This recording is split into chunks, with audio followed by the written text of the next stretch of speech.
Boa noite, igreja. Boa noite, igreja. Quem está feliz de estar aqui essa noite?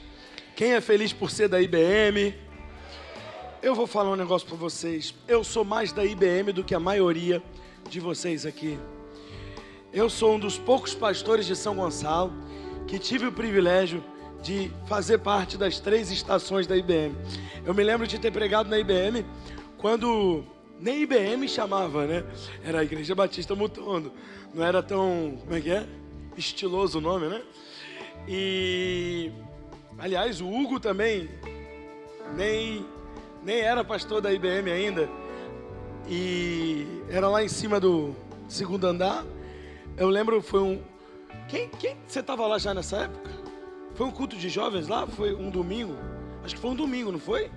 Não estou dizendo agora com o Hugo pastoreando, não. Antes, a igreja tinha uns 2 anos quando eu... Quem aqui, quando a igreja tinha 2 anos, você ainda não era da IBM? Então eu quero te dar boas-vindas. Eu sou mais antigo que você na casa. E ministrei lá também, depois que o Hugo já estava pastoreando. Agora eu só não entendo porque que o pastor Hugo só me chama para ministrar quando ele está em viagem.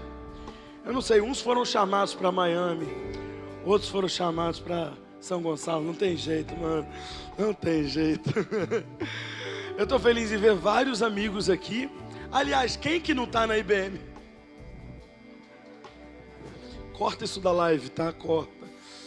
Né? Eu já vi o PV, já vi o Lucas Porto, o Eric, a esposa Evelyn, esposa do... Não vou nem...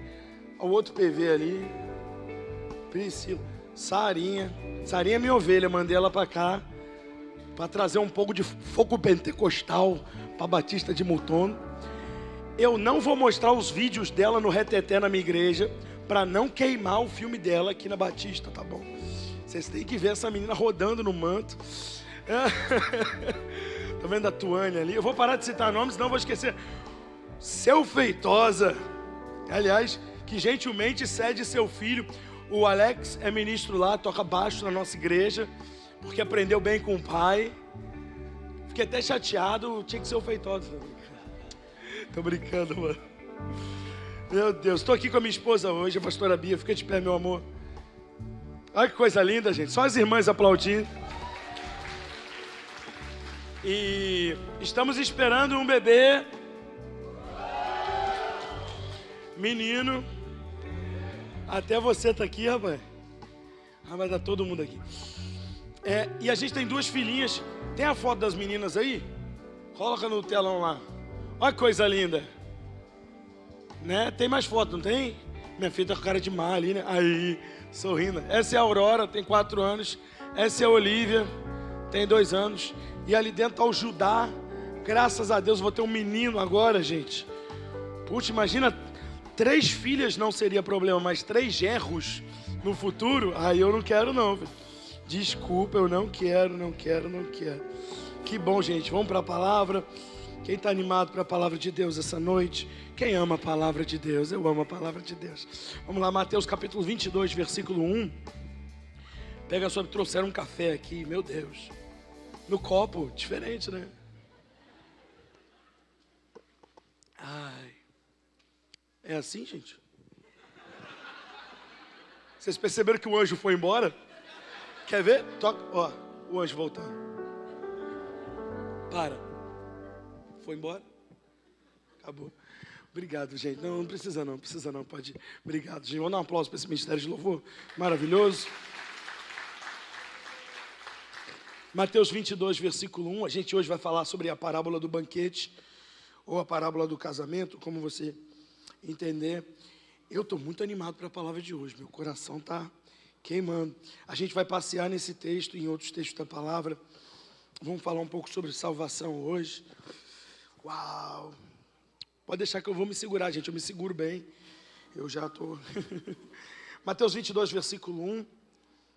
Obrigado, Jesus, pela tua palavra. Eu te peço que o Senhor torne ela viva para nós essa noite. Em nome de Jesus. Amém. Jesus lhes falou novamente por parábolas, dizendo: o reino dos céus é como um rei que preparou um banquete de casamento para o seu filho. Para que? Estamos falando das bodas do Cordeiro, amém? Essa parábola era para falar de que um dia estaremos no céu celebrando as bodas do Cordeiro.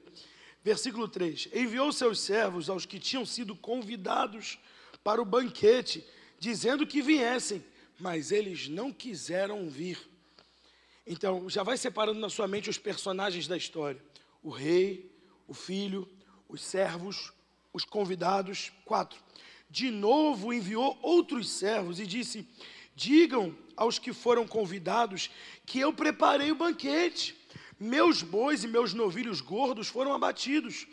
Tudo está preparado. Gente, eu vou desperdiçar uma baita de uma festa. Quem aqui já fez festa de casamento e alguém faltou mesmo tendo confirmado que ia? E você ficou com aquele eu paguei, né?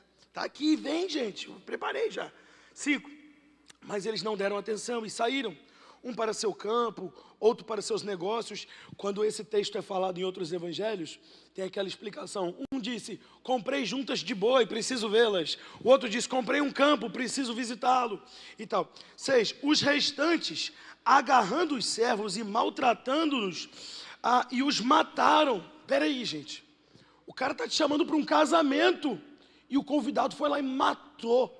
É gente perversa, é gente má, que por mais que, como nós, por mais que o evangelho seja exposto, parece que os ouvidos estão tampados e não querem ouvir a sã doutrina da palavra de Deus. Quem já foi assim, diga eu. Ninguém aqui foi assim, com os ouvidos tampados? Peraí, deixa eu fazer uma pesquisa aqui, gente, não é possível. Alguém aqui já não nasceu em berço cristão? Deixa eu ver, vou começar por aí. Ok. E quem aqui, quando não era crente, você não gostava desses negócios de crente, não gostava desse negócio, você tinha ranço? Então é de você que eu estou falando. Parece que a gente não queria ouvir a palavra. A gente vinha para um culto como esse, ficava, não entrava. Quem aqui demorou mais de uma vez? Você veio no culto, veio na igreja, ouviu a palavra mais de uma vez até resolver se entregar a Jesus. É disso que a gente está falando, olha o texto. E aí o texto continua, versículo 8. Então o rei disse aos seus servos: o banquete do casamento está pronto, mas os meus convidados não eram dignos. Vão às esquinas e convidem para o banquete todos que vocês encontrarem. Isso me lembra aquele texto que diz que Jesus veio para os que eram seus, mas os seus não o receberam. É por isso que, graças a Deus, nós fomos convidados também.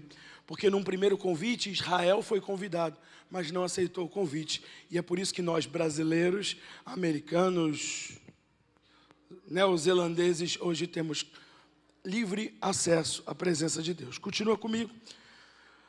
Versículo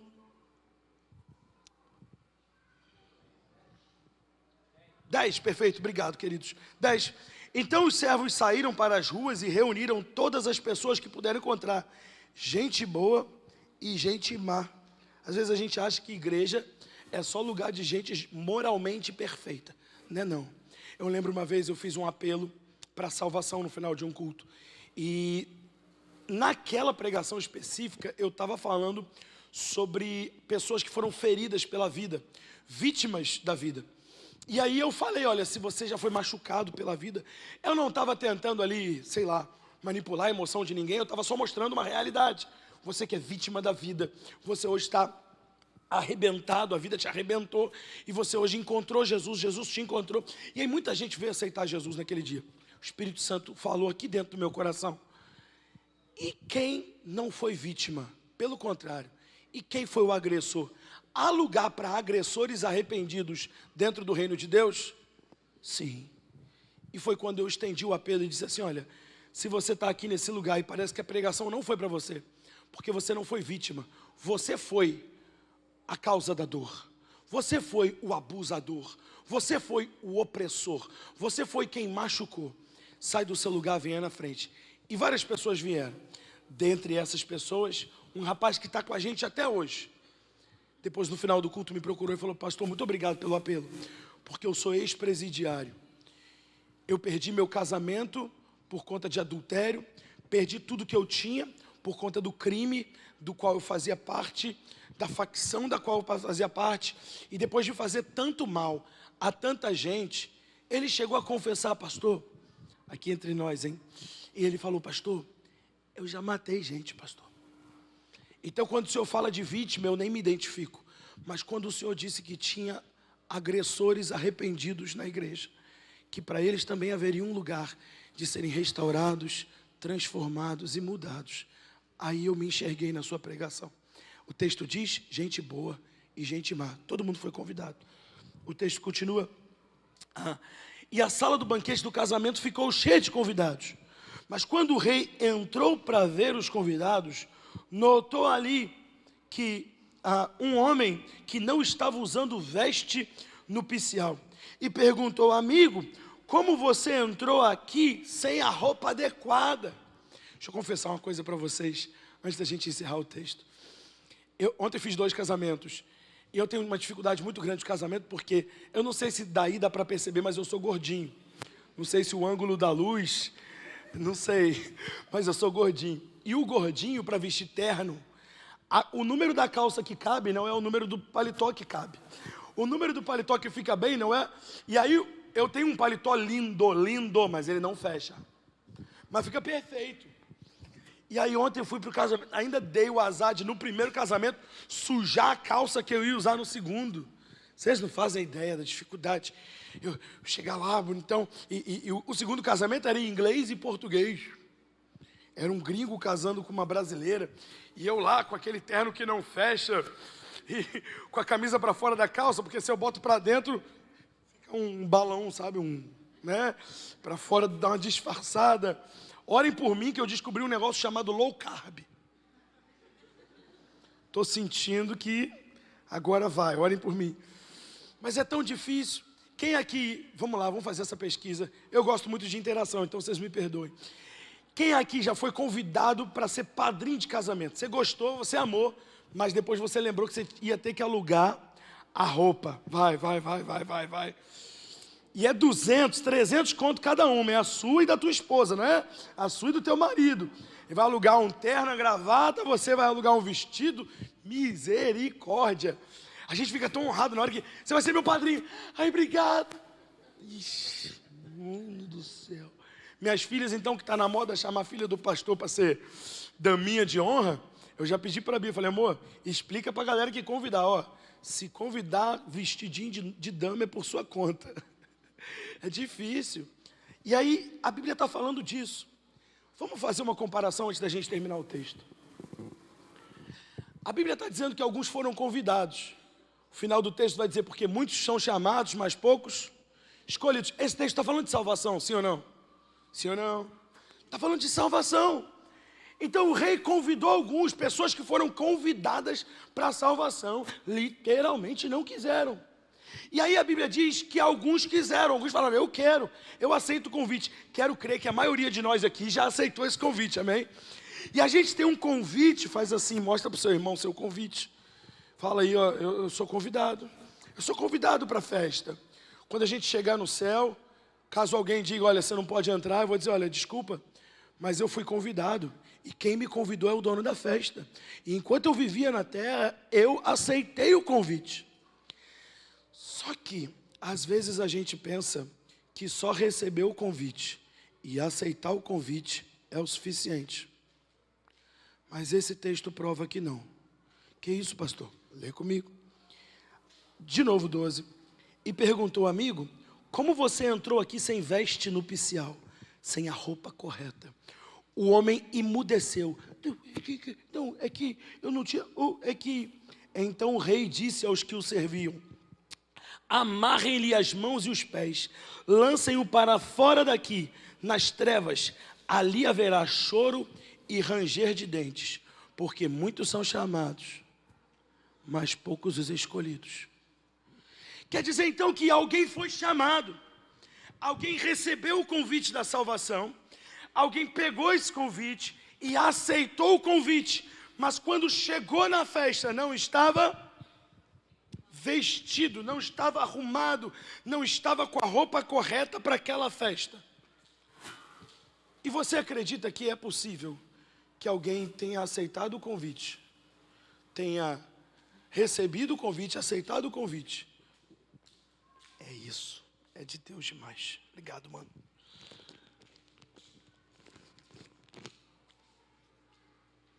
Aceitado o convite, recebido o convite, dizendo, eu quero Jesus. Mas na hora não entra, ou não fica, por quê? Minha palavra hoje é sobre santidade. Porque me parece que às vezes a gente acha que só ter aceito é o suficiente. E eu quero concordar com você que a minha santidade não gera salvação.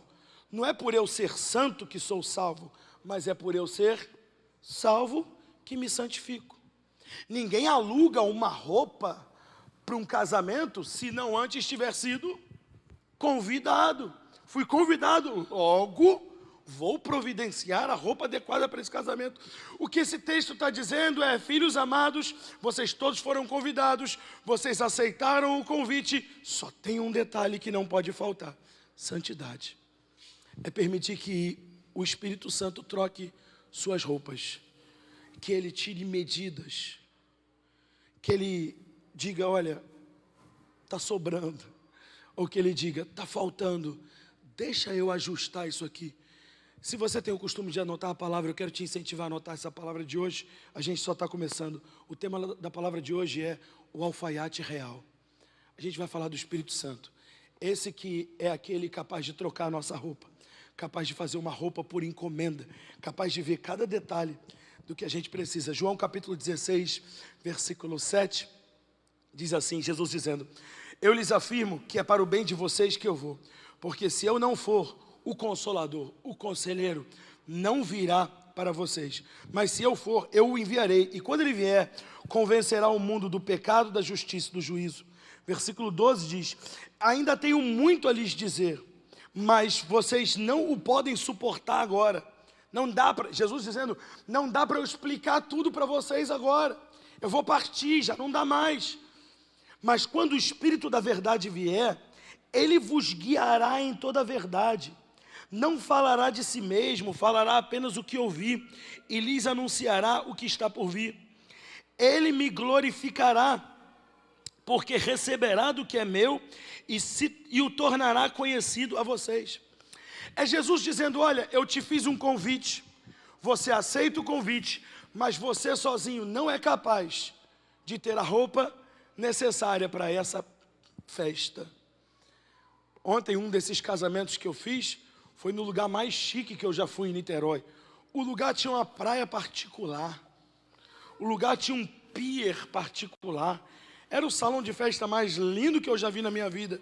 E eu confesso, a cerimônia... como fala da ornamentação? Decoradora. A decoradora do casamento foi a mesma que decorou o casamento do Bolsonaro com a Michele Bolsonaro. Tem gente que nem iria nesse casamento, se soubesse, né? Gente, era a coisa mais chique do mundo. E eu cheguei lá e falei, meu Deus, o que eu estou fazendo aqui? É Jesus falando, filho, você não dá conta. Mas junto com o convite, eu te dou um voucher. Vai no meu alfaiate, a conta está paga. Só aceita as dicas que ele tem para te dar. Só não briga com as medidas que ele tirar. E quando ele disser que a medida é tal, aceite, porque ele entende mais desse assunto do que você. Quem conhece esse alfaiate? Ele é o Consolador. Agora a gente tem que tomar cuidado, porque o Consolador tira medidas, mas ele não é o acusador. São coisas diferentes. Os dois vão dizer que você está gordinho, ok? Quando tira a medida, tanto Satanás quanto o Espírito Santo vão dizer para você, você está em pecado. Sim ou não? Me ajuda, igreja, só para a gente caminhar junto. Sim? Satanás diz, você está em pecado. O Espírito Santo também diz, você está em pecado. Pastor, então qual é a diferença do Consolador para o acusador? Qual é a diferença? É simples. Satanás diz, você está em pecado, chuta logo o balde. É ou não é verdade que esse é o primeiro sentimento que a gente tem quando comete um erro? Dá vontade de chutar o balde, largar tudo. Não dá vontade de confessar. Dá vontade de, quer saber? Eu estou tentando, não consigo, então também não quero mais. É o acusador dizendo, você está em pecado, chuta logo o balde. Não seja hipócrita. Pera, Eu já vi gente sair da igreja dizendo: pastor, eu estou saindo da igreja porque eu prefiro estar no mundo pecando do que dentro da igreja em pecado fingindo que sou crente. Você já ouviu isso de alguém?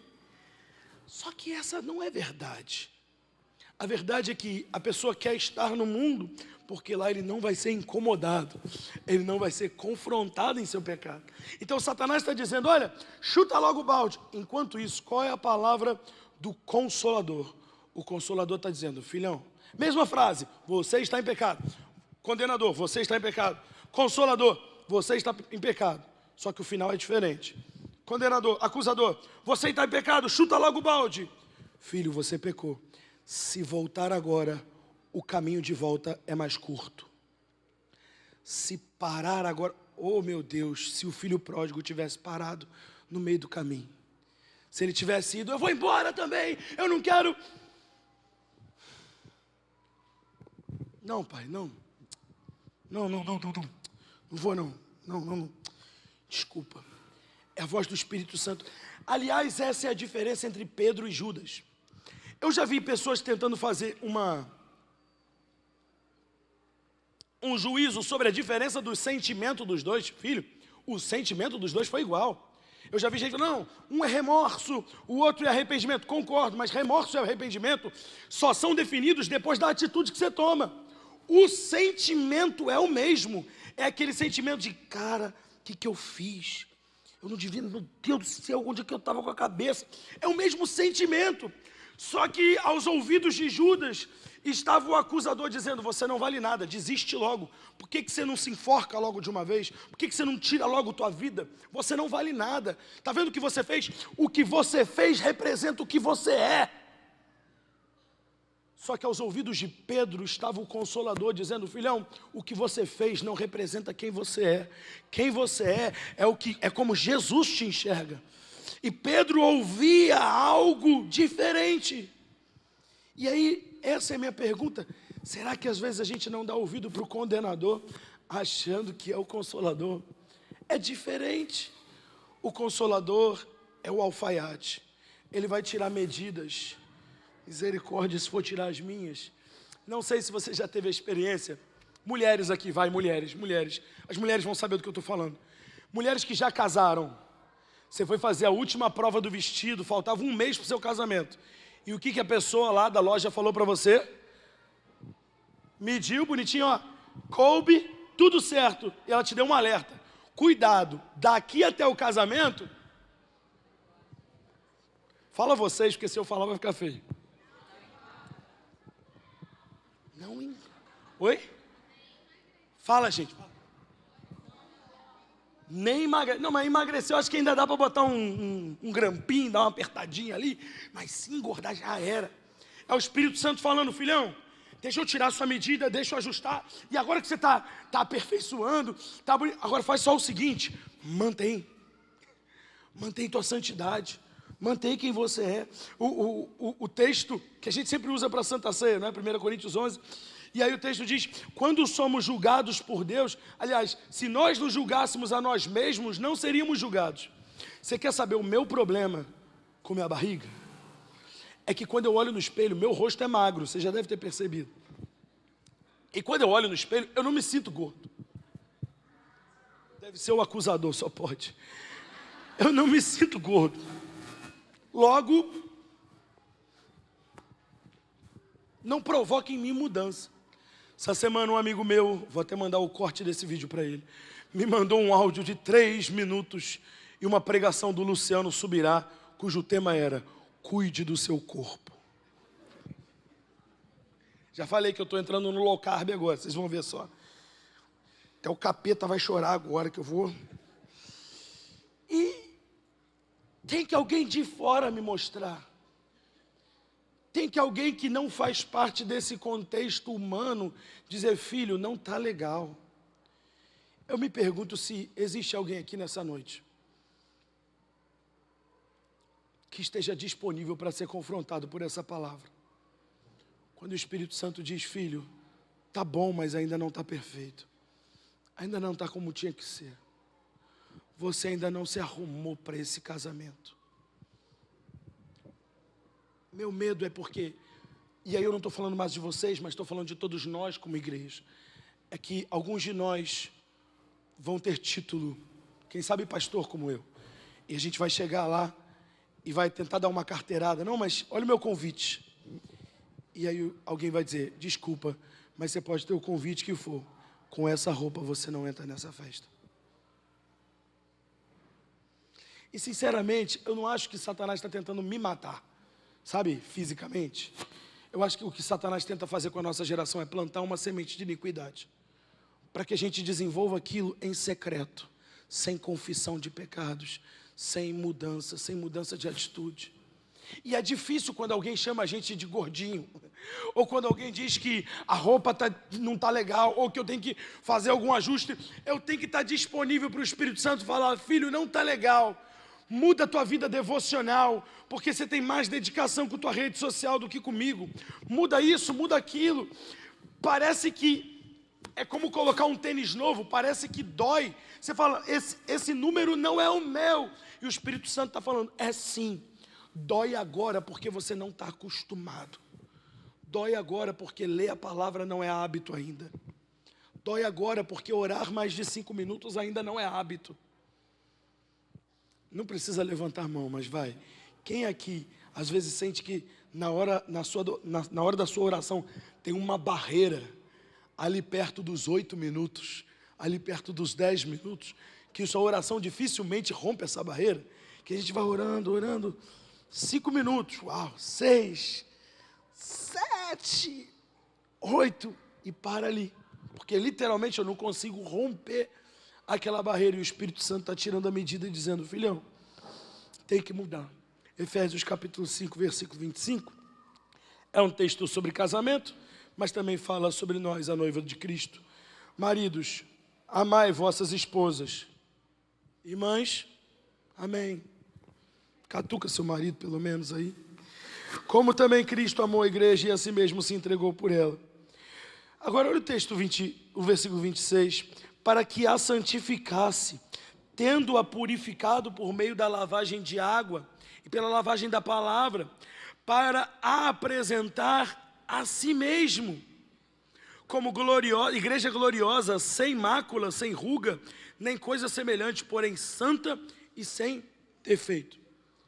É o Espírito Santo preparando a gente. Se você ler Cantares de Salomão, tem 3 personagens. O noivo, a noiva e um camarada chamado o amigo do noivo. Ele não é o noivo, ele sabe o seu lugar, ele é o Espírito Santo. É ele que prepara a noiva para o noivo. É ele que ajusta a noiva, é ele que fala, noiva, tem que ajustar isso aqui. Noiva, tem que mudar aquilo ali. Noiva, tem que admitir isso aqui. E eu repito minha pergunta. Será que a gente está permitindo que o Espírito Santo troque nossa roupa? Aquele paletó velho chamado divórcio, que seu avô usou, seu pai usou, e para piorar, ele ainda te deu de presente. Toma aqui, filho. É o paletó que eu usei, que papai usou, que titio usou. Todo mundo na nossa família usou esse paletó. Será que a gente tem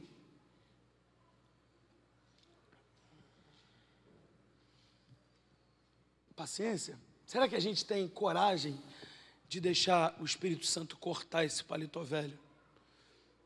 Será que a gente não acumulou manias antigas que a gente aprendeu na nossa família e quando veio para a família de Deus não mudou?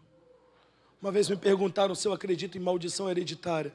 Falei, claro que sim, maldição hereditária existe, só que tem um detalhe, desde que eu mudei de família para a família de Deus, a minha herança vem dele. É outra herança, é outro pai. Não só eu mudei a herança, mas eu mudei hábitos. Eu conheço casais que ao casar tiveram que se ajustar muito, porque um veio de uma família que fala gritando. Aliás, dá para perceber isso na minha pregação, né? Um pouquinho mais.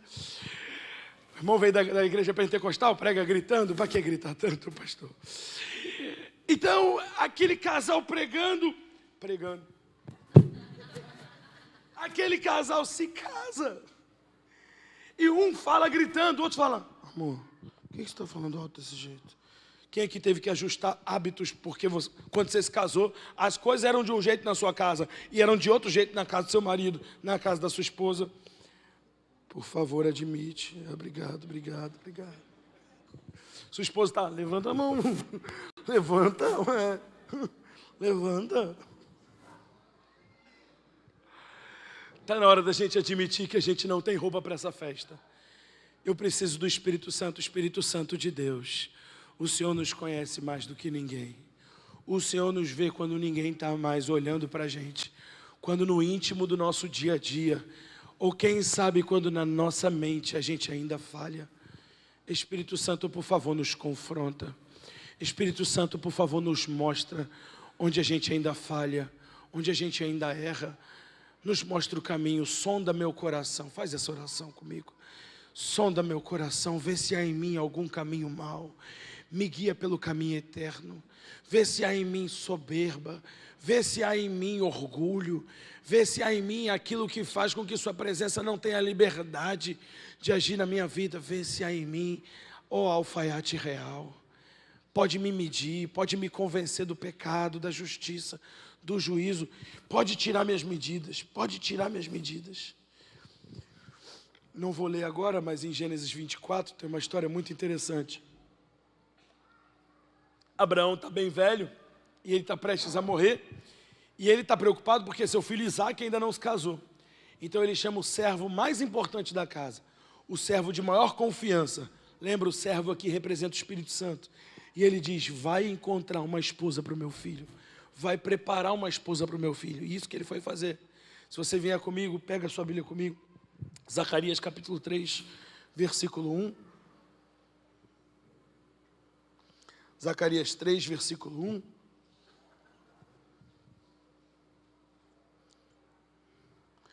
Diz assim, Deus me mostrou o sumo sacerdote Josué, o qual estava diante do anjo do Senhor. Só para você saber, só para ficar bem claro, esse Josué não tem a ver com o Josué de Moisés, é outro Josué. Esse aqui era sumo sacerdote.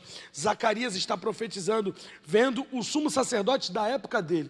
Depois disso ele me mostrou o sumo sacerdote Josué diante do anjo do Senhor e Satanás à sua direita para acusá-lo. O anjo do Senhor disse a Satanás, o Senhor te repreenda, Satanás. O Senhor que escolheu Jerusalém te repreenda. Este homem não parece como um tição tirado do fogo. Era Josué com as vestes sujas. Por mais que fosse um sumo sacerdote com vestes sujas, o texto continua. Ora, Josué, vestido de roupas impuras, estava em pé diante do anjo. O anjo disse aos que estavam diante dele, tirem as roupas impuras dele. Depois disse a Josué, veja, eu tirei de você o seu pecado e coloquei vestes nobres sobre você. Continua, tem mais texto aqui. Disse também, coloquem um turbante limpo em sua cabeça. Colocaram o turbante nele e o vestiram. Veja se essa não é a obra de um alfaiate, trocando as vestes sujas, vestes impuras por vestes novas, enquanto o anjo do Senhor observava. Próximo versículo. O anjo do Senhor exortou Josué, dizendo, rapaz, eu estou preocupado com essas crianças. Vocês deixaram seus filhos lá mesmo. Brincadeira, gente. Assim diz o Senhor dos Exércitos, se você andar nos meus caminhos, seja profeta para quem está do seu lado, olha para quem está do seu lado e fala, se você andar nos meus caminhos e obedecer os meus preceitos, você governará a minha casa e também estará encarregado das minhas cortes. E eu, eu darei a você um lugar entre esses que estão aqui. Só para completar o entendimento, fala, na casa do Pai. Quem entendeu? Vamos dar um aplauso para Jesus aí. Olha, meu Deus. Não dá, ele precisa te fazer uma roupa sob encomenda. Vem cá, Lucas, um minutinho só. Sei que é bem bonito. Traz seu casaco, ótimo.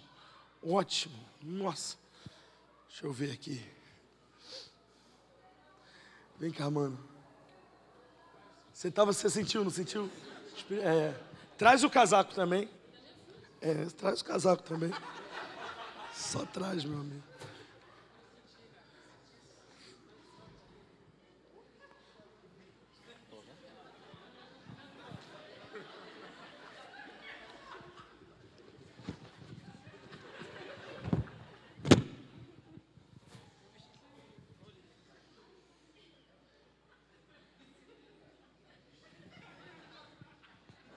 Ela vai brigar comigo, vai me bater que ela vai rasgar o vestido. Pela frente, então. Aí, vou ficar preso. Acho que eu vou. Acho que pode levar, né? Se você colocar essa roupa desse tamanho, imediatamente o que alguém vai dizer é que ele escolheu o tamanho errado. Não. O que tem que mudar aqui, gente? Tudo. Poxa, gente. Poxa, aí não, né, gente? Aí vocês pegaram pesado. Não tem não. Aqui comigo, então. O que tem que mudar aqui, gente? A roupa. Você sabia que essa é a grande diferença de um alfaiate humano para o Espírito Santo? Porque no caso do Espírito Santo, não é a roupa que tem que se adaptar a gente. A gente tem que se adaptar à roupa. Só existe um padrão para a igreja do Senhor. Ah, mas não cabe. Não, mas não vai caber nunca. O alfaiate vai chegar para você e falar assim, olha, realmente. Mas nesse caso você vai me desculpar. A roupa não pode mudar. Você é que tem que mudar. Não adiantaria? Obrigado, filho. Eu queria só seu casaco. Não adiantaria? E aí esse que é o problema. Existe uma pregação por aí, não aqui, não na Rema, mas existe uma pregação por aí que te oferece um casaco que cabe certinho no seu pecado. Certinho. E eu não estou pregando isso só para a igreja aqui, mas estou pregando para quem nos assiste em casa também. E para as pessoas que vão ouvir isso aqui um dia. Por favor, filho, você que está me ouvindo, não se conforme com um pastor que prega uma palavra que afaga seu pecado, que vai caber certinho em você. Porque se cabe certinho na gente, tem alguma coisa errada com a palavra que está sendo ministrada. Essa palavra precisa me confrontar. Eu preciso me olhar no espelho e falar, não sei, eu acho que, não sei bem, não sei,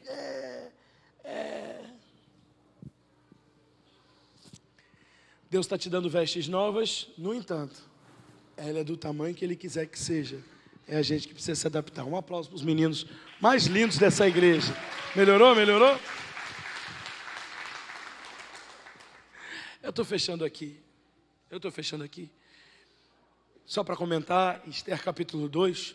Eu não vou ler agora, mas você conhece a história de Esther. O rei queria uma esposa. E ele fez um conclame geral na nação e disse, tragam as mulheres mais bonitas da nação. Tragam as virgens mais bonitas da nação. E elas vieram. E aí a Bíblia diz que Esther fez uma coisa muito inteligente. Ela ficou amiga do eunuco que era responsável por cuidar de todas. Num churrasco, seja amigo do churrasqueiro. Numa igreja, seja amigo do irmão do som. Pregador, você tem que ser amigo do irmão do som. Você tem que saber de quem você vai ser. E ela foi muito inteligente, que ela falou, eu quero ser amiga do cara que vai me preparar. Do cara que vai me ajustar. E ela se tornou amiga dele, tanto que a Bíblia diz que ele deu para ela mais servas do que deu para todas as outras virgens. A Bíblia diz que durante 1 ano ela tomava banho de especiarias. Era banho de óleo. Acho que a pele ficava um pouquinho oleosa, né? Mas era banho de especiarias. Ela se preparava. A preparação foi tão grande que o dia que ela chegou diante do rei, a Bíblia diz que o rei olhou para ela e disse para os servos, não quero ver mais nenhuma, fecha a porta, eu já escolhi a minha.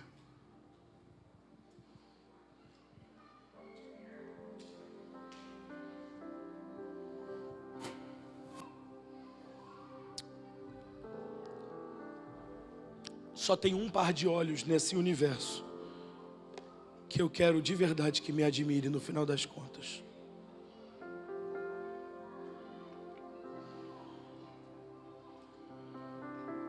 Se eu tiver a aprovação de todo mundo, inclusive da minha esposa, mas eu não tiver a aprovação dele, O maior perigo da nossa vida é a gente ter sido... eu ouvi um pastor falando isso. O maior perigo não é a gente ser fracassado. O maior perigo é a gente ser bem sucedido naquilo que Deus não chamou a gente para fazer. Tem um irmão na minha igreja que ele é produtor de eventos. E uma vez ele fez um show. Ele fazia muitos shows aqui em São Gonçalo, no Rio. E um dia ele fez um show do Fernandinho, lá no Mauá. Foi bonito, foi legal, mas a quantidade de pessoas não foi suficiente para pagar o evento. Ele terminou o evento com uma dívida lá de 100 mil. E aí ele estava sentado no canto, meio desolado assim. E eu sentei com ele, lá no Mauá. Falei, mano, o que houve? Ele, pastor, tomei o maior prejuízo da minha vida. E é verdade, eu acompanho ele desde aquela época. Ele demorou 3 anos para pagar aquele prejuízo. E eu sentei do lado dele.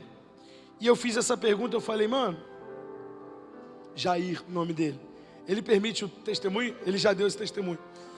Eu sentei do lado dele e falei, deixa eu fazer uma pergunta. Deus te pediu para fazer esse evento? Ele, pastor, mas eu ia ganhar almas para Jesus. Porque realmente várias pessoas se converteram no dia. Falei, tá, mas Deus te pediu para fazer? Deus falou para você, faz, filho. É isso que me aterroriza dia e noite. É ser bem sucedido e Deus falar, tá, mas eu não te pedi isso. É isso que eu me tremo, eu fico, meu Deus do céu, e se não for isso? A pergunta que eu faço é, o que Deus colocou nas suas mãos para você fazer? Eu fico ouvindo um monte de jovens, eu sempre recebo jovens falando, pastor, eu não sei o chamado de Deus para a minha vida. E eu fico me perguntando, sinceramente, deixa eu te falar isso de todo coração, a pior coisa que já me ensinaram na vida, uma das coisas que mais atrasou o propósito de Deus na minha vida, foi terem me ensinado de que eu tinha que descobrir qual era o chamado de Deus para a minha vida. Porque me fez achar que existia uma coisa só que eu tinha que fazer. E nunca foi uma coisa só. Minha primeira função na igreja, retroprojetista. Sabe o que é isso? Sabe? Retroprojetista. Eu era o brabo. Para você ter ideia, lá eu imprimia as transparências, eu não escrevia. Com cores diferentes para estrofe, coro e ponte. É o equivalente ao projetor, ao telão de LED. E aí, será que esse era meu chamado? Sim ou não? Era, claro que era. Ali. Depois eu virei baterista da igreja. Misericórdia. Acho que todo filho de pastor aprende a tocar bateria, porque bateria é um instrumento que fica ligado 24 horas, né? Não precisa de cabo, não precisa de nada. Aprendi a tocar bateria, fiquei até bom. Comecei a comprar equipamento, comecei a juntar, tem coisa até hoje guardada lá em casa que eu juntava e tal. E eu falei, meu chamado é ser baterista. Me tornei tecladista. Quando comprei meu teclado, falei, agora vai. Eu não quero mais saber de bateria. Falei, agora sim, vou ser tecladista. Me tornei vocalista, líder de louvor lá, dirigente, né? O pessoal chama de dirigente. E até gravei CD. Vocês até cantam música minha aqui que eu sei, né? Depois eu conto qual é. E cantei, gravei. E eu falei, nossa, o chamado, eu vou viajar as nações. Aí eu me tornei líder de adolescentes. Falei, que cantar nada, eu sou líder de adolescentes. Eu lembro na época que eu olhava o ministério de adolescentes lá de Largo da Ideia. E eu falava, meu Deus, um dia Deus vai me dar um ministério de adolescentes como o deles. Eu paquerava a PIB de Largo da Ideia no Orkut. Era apaixonado. Naquela época, o cenário mais bonito que tinha era pallet com lâmpadazinha, né? Era lâmpadazinha com pallet, coisa linda. Beleza. Me tornei líder de adolescente. Só que os adolescentes cresceram, virei líder de jovens. Era bombom. Fui consagrado a pastor. Aí eu falei, agora, irmão, você pastor o resto da vida, pá. Fazem 10 anos que eu pastorei. E aí eu falei, não, agora vai bombar, vai explodir. Me formei, me tornei advogado. Pensei em viver da advocacia. Falei, agora eu vou ficar rico, vou voar e tal, tudo certo. Era um ano que eu ia me casar. Eu falei, não, eu agora vou advogar. E Deus falou, não, você vai viver no tempo integral, recebendo 3 vezes menos do que aquele escritório te propôs pagar. No ano do meu casamento. Eu falei, você é advogado? Deus falou, não. Aí beleza, ok.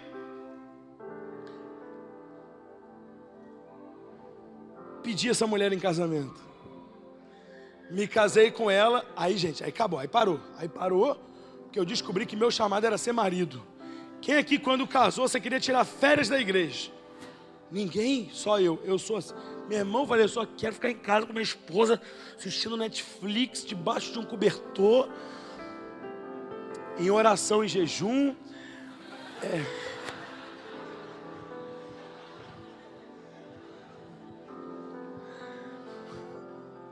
Tanto que a gente nem tem filho, né? Não mostra isso pro pastor da igreja não, gente. Aconteceu ali, gente. Estou fechando minha palavra. Eu descobri que meu chamado era ser marido de uma só mulher. Uau! Minha filha nasceu. Aliás, Bia falou, amor, eu acho que eu tô grávida. Minha vida mudou. Eu descobri que eu nasci para ser pai. Só que pai de uma menina. Meu chamado. Era chamado, sim ou não? Era. Fui pai de uma menina, a coisa mais linda do mundo. Quando ela está completando 2 anos e a gente está começando a conseguir dormir uma noite inteira, está tudo bem. Ufa, vamos descansar. Bia fala, amor, atrasou. Falei, o que? O ônibus? A van? O lançamento do novo filme da Marvel? O que atrasou? A outra coisa. Veio Olivia. E eu descobri que eu não nasci para ser pai de menino. Nasci para ser pai de 2. Pode perguntar para minha esposa. Eu falei para ela, amor, agora estou satisfeito. Deus me disse que eu vou ser pai de 2 meninas. Não foi, amor? Eu falei. Eu conheci um pastor, pastor Enoque, lá em Londrina. Fui pregar lá e ele tinha 2 filhas. E os genros dele ajudavam ele na igreja. Eu falei, sou eu. Eu, quando for velhinho, vou ter minhas 2 filhas, os genros me ajudando. Tudo bombando, tudo certo.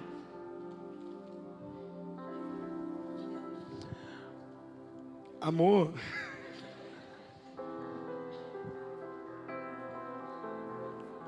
agora eu já até desisti. Falei, amor, vamos 5 logo. Já chegamos no 3, a gente já... E agora eu vou ter um meninão. Posso fazer uma pergunta? Qual chamado é mais importante? Retroprojetista ou pai? De cara, o que você diria? Pai. Se eu não tivesse obedecido o primeiro chamado, Deus não me daria o segundo. Se eu não obedecesse o segundo, Deus não me daria o terceiro. Se eu não obedecesse o terceiro, Deus não me daria o quarto. Eu descobri que mentiram para mim, que eu tinha que descobrir o chamado de Deus para a minha vida. Eu só tinha que obedecer o que Ele estava me pedindo agora. Sim, Senhor. Sim, Senhor. Sim, Senhor. Sim, Senhor.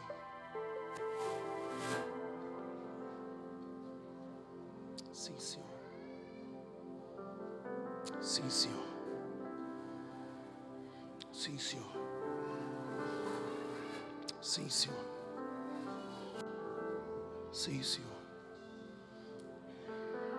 Sim, Senhor.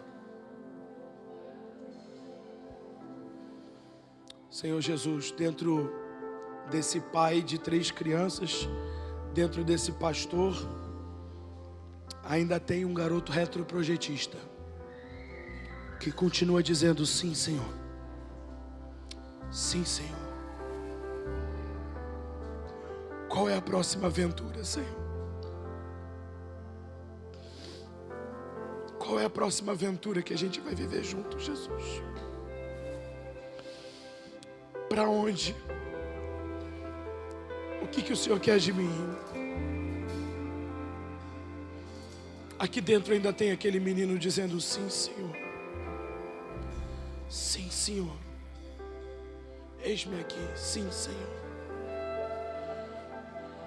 Qual é a próxima ordem, meu general?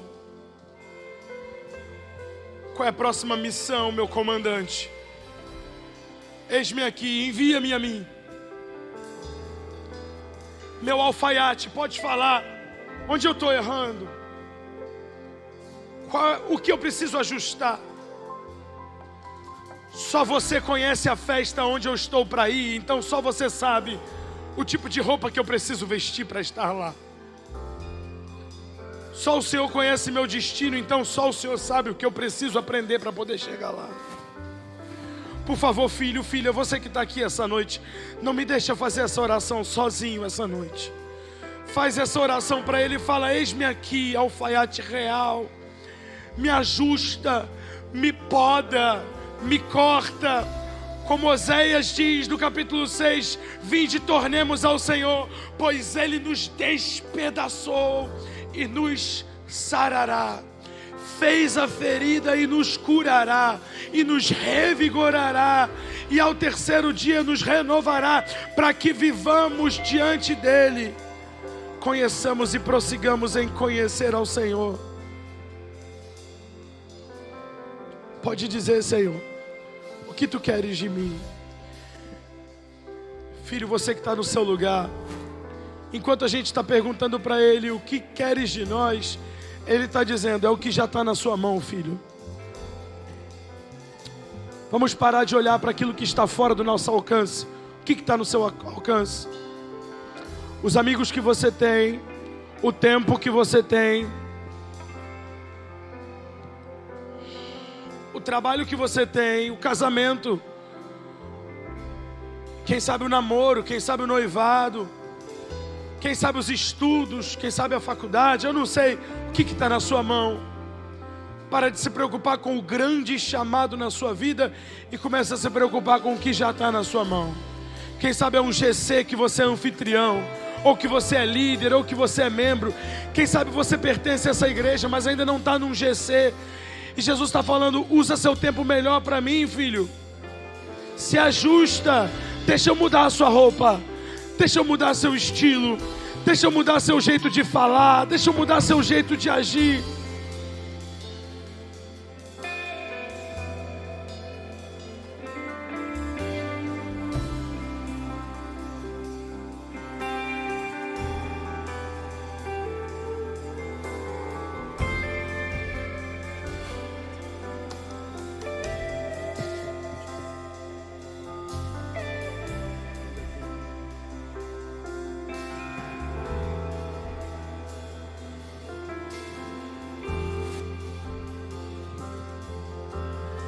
Deixa eu fechar minha palavra de hoje.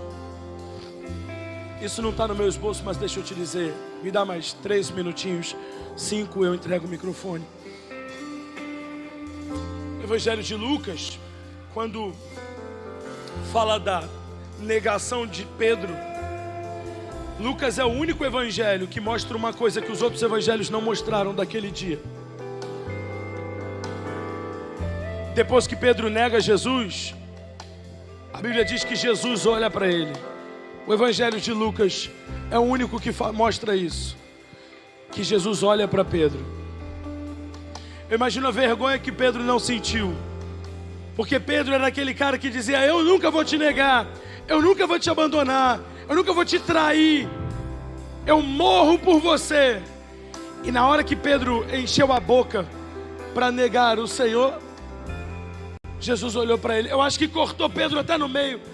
Pedro dizendo: eu nem conheço esse cara. Aí, e Jesus olhou para ele. Eu vou fechar aqui. Só entende uma coisa. Só entende uma coisa. Aquele era o Pedro de verdade.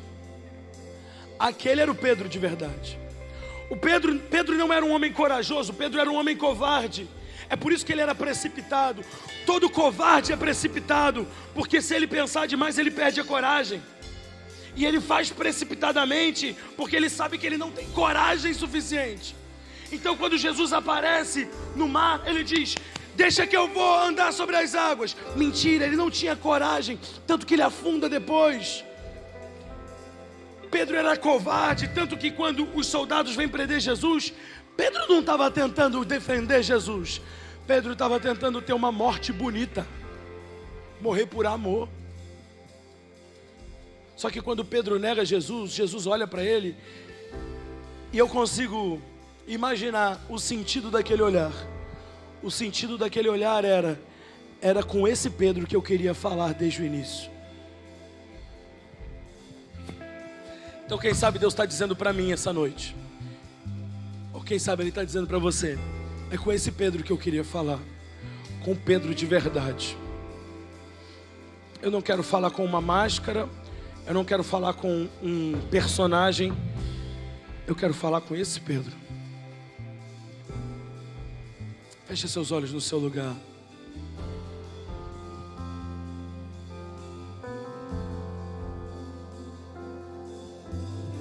Senhor Jesus, a gente está aqui essa noite disponível e disposto. A gente está rendido. O que queres de mim, Senhor? O que queres de nós, Senhor? Alfaiate, pode medir, pode dizer o que está errado, pode dizer onde a gente está errando, pode dizer o que precisa ser ajustado. A gente necessita de Ti, a gente necessita da Sua graça, da Sua misericórdia, mais do que tudo. Eu queria que você repetisse uma oração comigo. Fala comigo, Senhor Jesus. Pode ser mais forte, fala, Senhor Jesus, eu me rendo, me ajusta, me poda, me corrige, porque eu quero aceitar esse convite, mas eu não quero chegar lá e perceber que apesar do convite aceito, eu não me preparei para a festa. Então me arruma, Espírito Santo, me ajusta, me ajusta, me ajusta.